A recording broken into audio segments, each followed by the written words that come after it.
저는 매3 성적 향상 장학생으로 선발된 서지민입니다.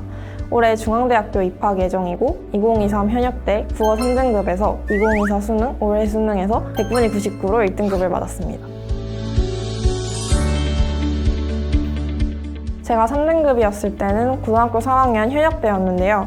그때는 딱히 국어 공부를 어떻게 해야 될지 감도 잡지 못했기 때문에 그냥 지문을 읽고 문제를 제 직관적으로 감으로 푸는 상태였던 것 같습니다.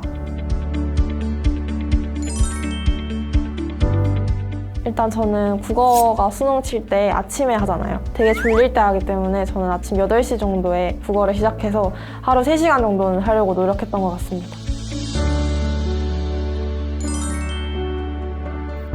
성적이 3등급이거나 혹은 그 이하인 친구들은 기출문제부터 봐야 된다고 생각을 하는데요.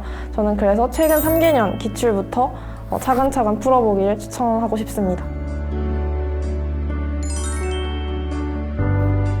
기출 문제를 통해서 단순히 오답을 하는 것에 그치지 않고 본인의 독해 습관을 교정해야 된다고 생각을 하는데요. 문제를 풀고 그걸 왜 틀렸는지 뿐만 아니라 그것을 막기 위해서는 지문의 어떤 부분을 잘 읽었어야 되는지를 복습하려고 노력했습니다. 예를 들어서 과학 지문을 읽었을 때 어떤 문제를 틀렸다면 이 문제를 틀린 근거가 과학 지문에서 열거되는 순서나 과정 단계가 어려울 때가 많은데 그 부분에서 어려움을 느꼈다면 좀 더 천천히 읽거나 메모를 한다는 식의 저만의 독해 습관을 생성하려고 노력했던 것 같습니다. 네, 크게 두 가지라고 할 수 있을 것 같은데요. 첫 번째는 하루에 일정량을 꾸준히 풀게 한다는 점입니다.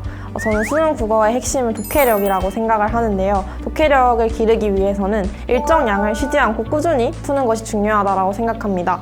근데 이 매3 교재가 하루에 3지문씩 풀게 하기 때문에 이러한 점을 도와줄 수 있을 것이라고 생각했습니다. 두 번째는 탄탄한 해설지인데요. 저는 국어 공부를 할 때는 인강 선생님이나 다른 학원 선생님이 아니라 스스로 깨닫는 과정이 필요하다고 생각을 하는데 매3 교재의 클리닉 해설이 이게 왜 정답이고 이게 왜 오답인지에 대해서 스스로 깨닫는 과정을 경험하게 할 수 있다고 생각하였습니다. 일단 하루 할당되어 있는 문제들을 풀었는데요. 풀고 나서 제가 틀린 것들을 클리닉 해설과 비교하면서 점검을 하고 거기서 느낀 점들을 따로 오답 노트에다가도 정리를 했습니다. 저는 최소 3회독 정도는 하려고 노력했는데요. 처음에는 문제를 풀고 오답을 하는 과정이었고 두 번째는 아까 말씀드렸던 것처럼 틀린 이유와 앞으로 고쳐야 할 점들을 훑어보는 정도였고 마지막에는 수능 직전에 기출문제에 대한 감을 살리기 위해서 다시 한번 풀어봤던 것 같습니다. 저는 시험 당일날 아침에는 오답 노트와 수능 특강 딱 2권만 들고 갔었는데요. 오답 노트로 제가 실수했던 부분들을 수능에서 실수하지 않도록 보완하고 요즘에 EBS 체감이 높아지고 있기 때문에 마지막까지 EBS 작품을 보려고 노력했던 것 같습니다.